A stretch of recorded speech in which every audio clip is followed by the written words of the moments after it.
Ó Mãe Santíssima, intercedei por nós para que possamos bem compreender os ensinamentos de vosso Divino Filho, nosso Senhor e Salvador Jesus Cristo, e as explicações dos pais da Igreja.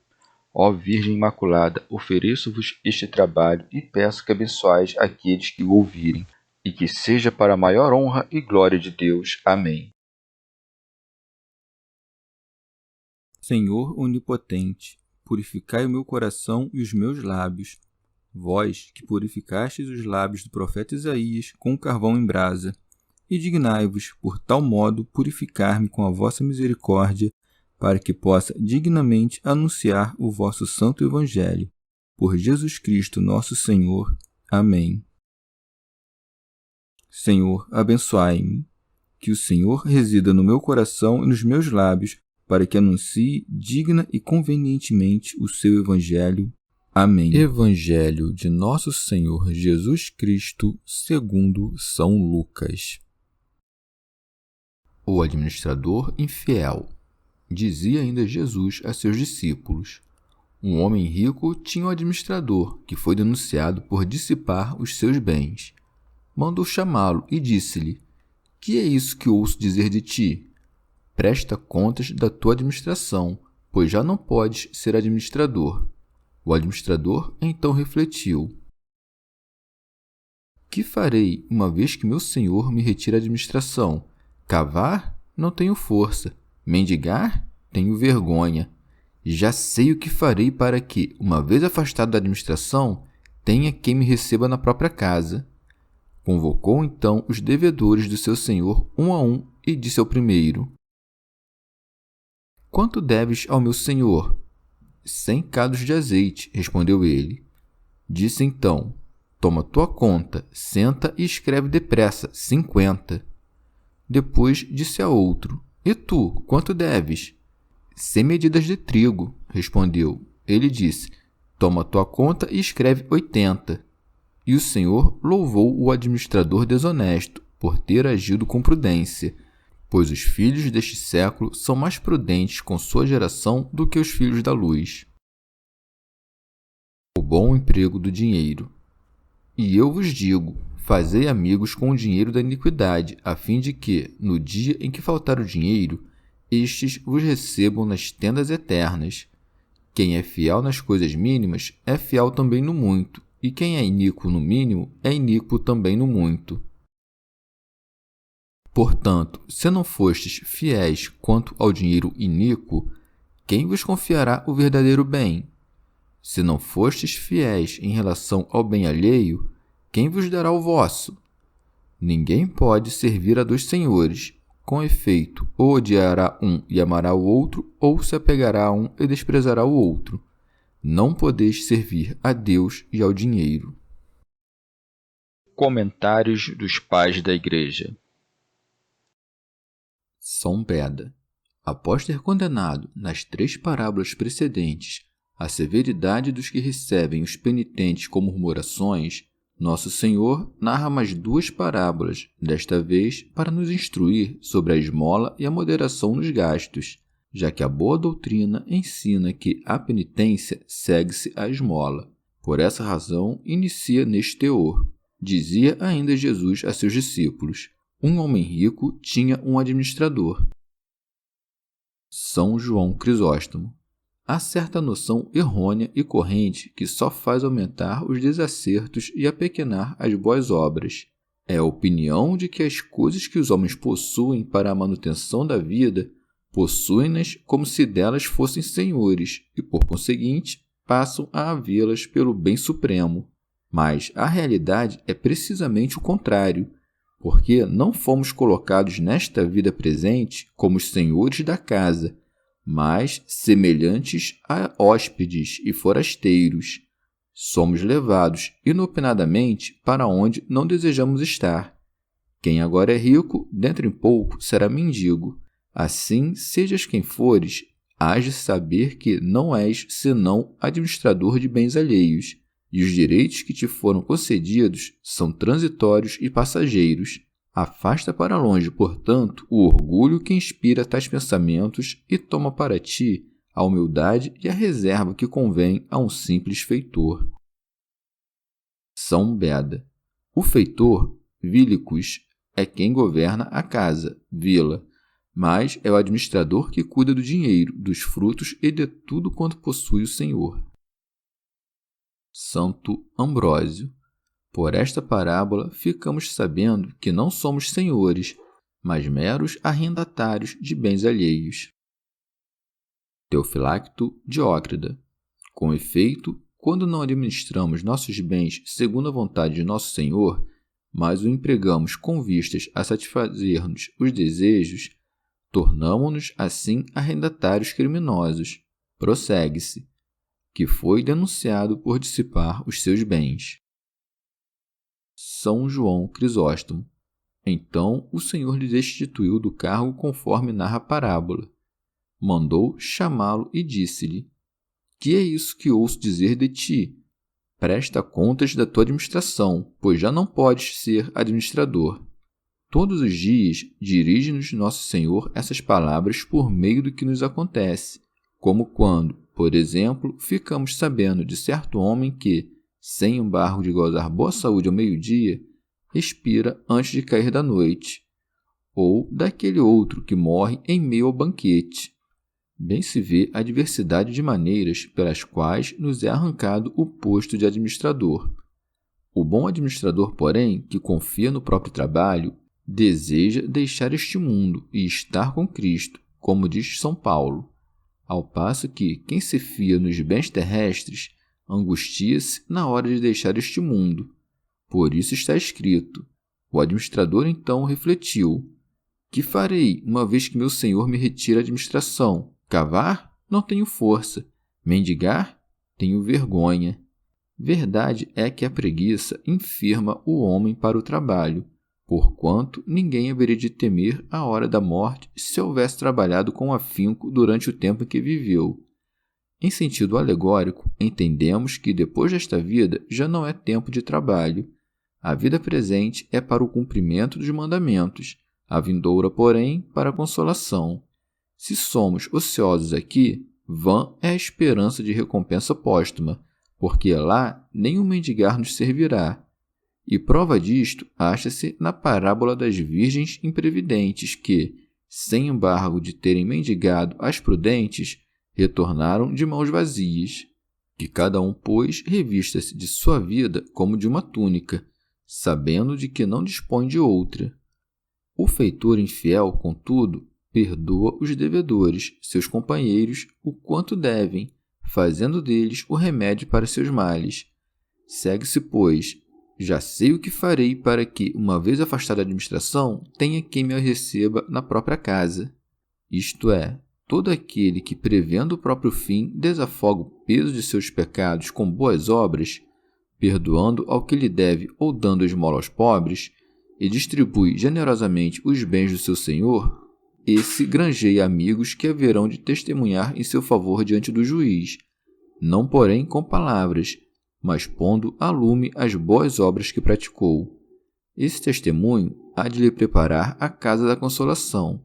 Verdade é que nada há que nos pertença, pois todos os bens são posses de Deus. Prossegue-se. Convocou então os devedores de seu senhor, um a um, e disse ao primeiro: Quanto deves ao meu senhor? 100 cados de azeite, respondeu ele. São Beda. Entre os gregos, chamava-se cado a uma espécie de ânfora, e o feitor disse ao devedor: Toma tua conta, senta e escreve depressa, 50. Depois disse a outro: E tu, quanto deves? 100 medidas de trigo, respondeu. Cada medida equivale a 30 módios ou alqueires. Ele disse: Toma tua conta e escreve 80, perdoando-lhe, pois, a quinta parte. Essa passagem dá a entender que quem desafoga pela metade ou pela quinta parte a miséria do pobre será recompensado por sua misericórdia. Santo Agostinho. Pelo que é do procedimento do feitor, isto é, de um diminuindo a dívida de 100 barris para 50, de outro de 100 medidas para 80, cuido que signifique o seguinte: o quanto deviam os judeus aos sacerdotes e levitas, esse tanto deve ser multiplicado na Igreja de Cristo. Assim, se eles pagavam 1/10 do que oferiam, os cristãos devem dar metade, exatamente como procedia Zaqueu, ou, no mínimo, exceder-lhes o dízimo em 2/10, isto é, 1/5. Bem que eu tivesse demitido, elogiou o Senhor ao feitor, porque este preocupara-se em prover para o futuro. Prossegue. E o Senhor louvou o administrador desonesto por ter agido com prudência. Não imitemos, contudo, em todas as coisas, porquanto não devemos tomar os bens de nosso senhorio para dá-los aos pobres. Orígenes. Mas, desde que os gentios alegam de ser a prudência uma virtude, definindo-a como o conhecimento do bem, do mal e do indiferente, ou, dito de outro modo, o conhecimento do que se deve fazer ou deixar de fazer, é força considerar se tal definição admite vários significados ou apenas um. Lemos nas Escrituras que Deus dispôs os céus com prudência, donde se conclui que é ela, a prudência, um bem. Por outro lado, também está dito em Gênesis, na versão dos 70, que a serpente era um animal prudentíssimo. Esta, porém, não significa a prudência senão a astúcia, que se inclina para o mal. Tem o Senhor este último sentido em mente quando elogia a prudência, isto é, o agir com astúcia e iniquidade. E talvez a palavra louvor não tenha sido empregada com o sentido de um verdadeiro encômio, mas com algum significado inferior. Por exemplo, quando alguém se destaca em ações medíocres e indiferentes, mas admiramos-lhes o vigor e a presença de espírito. Santo Agostinho. Ensina-nos essa parábola por meio do contraste que logra estabelecer. Se, com efeito, esse administrador infiel, com fraudar-se o Senhor, mereceu-lhe os louvores, tanto mais hão de o merecer os homens de conduta reta, que praticam boas obras. Orígenes. Dos filhos deste século não se diz que são mais sábios, porém mais prudentes do que os filhos da luz, e isto não em sentido absoluto ou simples, mas segundo certas relações que estabelecem entre si. Pois os filhos deste século são mais prudentes com sua geração do que os filhos da luz. São Beda. Os filhos da luz são os filhos do reino, os do século, filhos da perdição, porque as obras dos homens chamam-nas seus filhos. Teofilacto Diócrida. Nosso Senhor chama filhos do século aqueles que buscam o conforto dos bens terrestres, e filhos da luz aos que vivem no Espírito, trabalhando apenas em ganhar o amor divino. Ora, acontece que, na administração das coisas humanas, dispomos de nossos haveres com prudência e trabalhamos diligentemente por haver à mão bens bastantes, para que tenhamos reserva em tempos difíceis. Porém, pelo que há das coisas divinas, não devemos nos preocupar com o porvir. São Gregório. E para não nos acharmos de mãos vazias depois da morte, devemos, em vida, colocar nossas riquezas nas mãos dos pobres. Prossegue a parábola. E eu vos digo, fazei amigos com o dinheiro da iniquidade. Santo Agostinho. A palavra hebraica mamona significa riquezas em latim. Alguns, interpretando equivocadamente essa passagem, tomam os bens alheios e distribuem parte deles aos pobres, cuidando que, assim procedendo, obedecem à injunção do Senhor. É força retificar essa interpretação. Dai esmola do quanto ganhais com o próprio trabalho, porque não podeis enganar nem corromper vosso arbítrio, que é Jesus Cristo.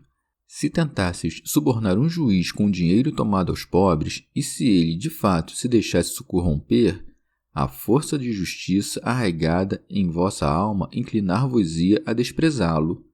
Não penseis em Deus nesses termos, porque ele é a mesma fonte da justiça. Não deis, portanto, esmola do dinheiro obtido com juros e usura.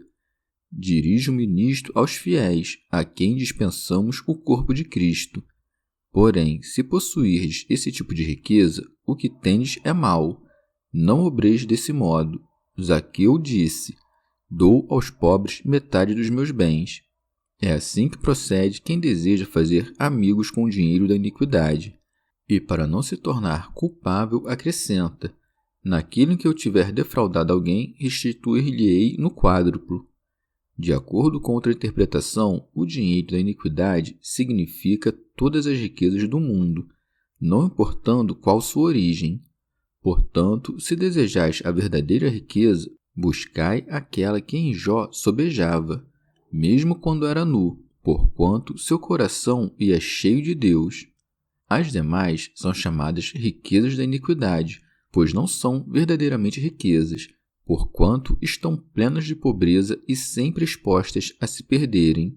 Se fossem verdadeiramente riquezas, dar-vos-iam verdadeira segurança. Também são chamadas riquezas da iniquidade porque são próprias dos iníquos e daqueles que só em nela depositar toda esperança e felicidade. Na mão dos justos, o dinheiro é exatamente o mesmo. Estes, porém, só consideram riqueza os bens espirituais e celestes. Santo Ambrósio. Nosso Senhor as chama riquezas da iniquidade porque elas estimulam-nos à avareza, inclinando-nos à servidão. São Basílio. Se acaso herdasses algum espólio, tornar-te-ias parcialmente proprietário de bens obtidos por algum homem injusto, porque entre os teus antepassados necessariamente há quem tenha agido iniquamente. Mas suponhamos que teu pai nada tivesse auferido por meios injustos. De onde vem o ouro que possuis? Se respondes, consegui por mim mesmo, desconheces a Deus, não tens noção de quem seja nosso Criador. Se dizes ao contrário, recebi de Deus, te pergunto então, porventura não é de Deus a terra e tudo quanto nela há? Portanto, se nossos bens pertencem na verdade ao Senhor de todos, também pertencerão aos nossos semelhantes.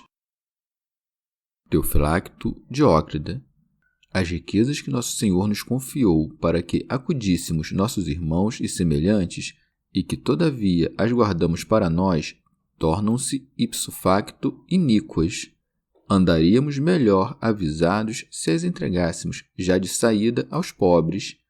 Mas, em verdade, agimos como administradores infiéis, retendo iniquamente tudo o que nos foi confiado para suprir as necessidades dos demais. Não devemos, portanto, prosseguir nesse caminho, mas antes dar tudo aos pobres, para que recebamos nossa recompensa nos tabernáculos celestiais. Prossegue então, a fim de que, no dia em que faltar o dinheiro, este vos recebam nas tendas eternas. São Gregório. Se ganhamos os tabernáculos eternos por meio da amizade com os pobres, entendemos que dar esmolas é mais regalar nossos futuros protetores do que propriamente socorrer os necessitados. Santo Agostinho. E quem há de habitar os tabernáculos eternos, senão os santos de Deus? E quem estes hão de receber nesses mesmos tabernáculos, senão os que lhes aliviaram a pobreza e proveram-lhes com alegria tudo aquilo de que necessitavam? Eis os humildes servos de Cristo que deixaram tudo para lhe seguir, distribuindo todos os seus bens entre os pobres para que pudessem servir a Deus com o coração arrancado aos liames do século e se elevassem ao céu como se asas tivessem, livres de todo o peso dos negócios mundanos. Não devemos pensar neles, os habitantes do céu, por quem gostaríamos de lá ser recebidos, como devedores de Deus, uma vez que essa passagem diz respeito aos santos e justos que lá habitam. Estes, com efeito, deixam entrar apenas aqueles que empregaram as riquezas mundanas em favor dos desvalidos. Santo Ambrósio. Granjeai amigos com as riquezas da iniquidade. Dando aos pobres, podemos participar da graça de que desfrutam os anjos e demais santos. São João Crisóstomo. Observa que ele não disse para que vos recebam em seus tabernáculos, porque, a falar a verdade, não são eles próprios que lhes guardam a entrada. Também, quando nosso Senhor diz, granjeai amigos, acrescenta, com as riquezas da iniquidade, deixando claro que não nos há de bastar o favor dos santos se as boas obras não nos acompanham e se deixamos de empregar justamente as riquezas amontoadas injustamente. A esmola bem praticada é a arte das artes. De fato, por meio desta arte, não logramos construir casas de barro, mas alcançamos a vida eterna. Nas demais artes, vai muito dos elementos externos, mas as obras de misericórdia erigem-se apenas por meio da vontade. São Cirilo. Assim, Nosso Senhor instruía os ricos a que estimassem, sobretudo, a amizade dos pobres e que juntassem tesouros no céu. Conhecia também a preguiça dos homens que, uma vez tomados pela paixão de enriquecer, descuidavam das obras de caridade em benefício dos pobres. Deixa o Salvador claro que, por essas vias, não há de resultar nenhum fruto espiritual. Quem é fiel nas coisas mínimas é fiel também no muito, e quem é iníquo no mínimo é iníquo também no muito. Em seguida, Nosso Senhor abre-nos o olho do coração, dizendo: portanto, se não fostes fiéis quanto ao dinheiro iníquo, quem vos confiará o verdadeiro bem? O pouco aqui significa as riquezas da iniquidade, isto é, os bens da terra, que de nada valem para quem está a buscar as riquezas do céu. Fiel no pouco é o homem que compartilha seus haveres com os miseráveis. Demais, se nem no pouco acertarmos a ser fiéis, por que meio haveremos de alcançar o fecundo dom verdadeiro da graça divina, que imprime na alma humana a semelhança com a mesma divindade? Que seja este o sentido das palavras de Nosso Senhor, fica claro pelo que segue. Se não fostes fiéis em relação ao bem alheio, quem vos dará o vosso? Santo Ambrósio. As riquezas nos são alheias, porquanto estranhas à nossa natureza. De fato, com elas não nascemos e, quando morremos, deixamo-las todas. Jesus Cristo é nosso porque é a própria vida dos homens e, para além do mais, desceu até nós. Teofilacto Diócrida. Até aqui ensinou-nos Nosso Senhor a administração das riquezas. Para seguir-lhe à vontade, portanto, é força nossos corações se desapegarem dos bens deste mundo. Ninguém pode servir a dois senhores. Santo Ambrósio. Não que de fato haja dois senhores, há um só, nosso Senhor e nosso Deus. Com efeito, há quem se deixe escravizar pelas riquezas, mas nem por isso elas constituem-se como autoridade sobre os homens, pois é Ele próprio, o homem, que a elas se submete de propósito. Nosso Senhor é um só, porque há um único Deus, motivo porque o Pai e o Filho compartilham do mesmo poder. Explica-o dizendo: com efeito, ou odiará um e amará o outro, ou se apegará a um e desprezará o outro. Santo Agostinho. Nosso Senhor não diz estas coisas casualmente ou sem ter refletido. De fato, ninguém admitiria amar o demônio. Ao contrário, de que amam a Deus, porém, muitos são os que se gloriam. Assim, odiará a um, isto é, ao diabo, e amará a outro, ou seja, a Deus. Ou se afeiçoará a um, ao diabo, buscando os bens temporais, e desprezará o outro, Deus, como, aliás, só em fazer tantos cristãos movidos pelas paixões que lhes vão na alma, apostando obter da misericórdia divina a impunidade de suas faltas. São Cirilo. Ele termina a parábola dizendo: não podeis servir a Deus e ao dinheiro. Renunciemos, portanto, às riquezas e consagremo-nos com todo desvelo a Nosso Senhor. São Beda. Que o avarento tome ciência destas palavras e entenda que não pode servir ao mesmo tempo a Jesus Cristo e às riquezas. Sem embargo, não falava Nosso Senhor simplesmente do possuir riquezas, mas do servi-las. De fato, o homem que se põe a entesourá-las está, a rigor, trabalhando para elas. Aquele que, porém, lograr sacudir o jugo desta escravidão, acha-se livre para distribuir seus haveres como verdadeiro senhor. Mas também é dito servo das riquezas aquele que, por causa da própria perversidade, é chamado com razão de senhor das coisas terrestres e príncipe deste mundo. Chegamos ao fim de mais um dia de comentários da Catena Áurea. Muito obrigado por ficarem até aqui, que Nossa Senhora derrame suas graças sobre nós e até amanhã.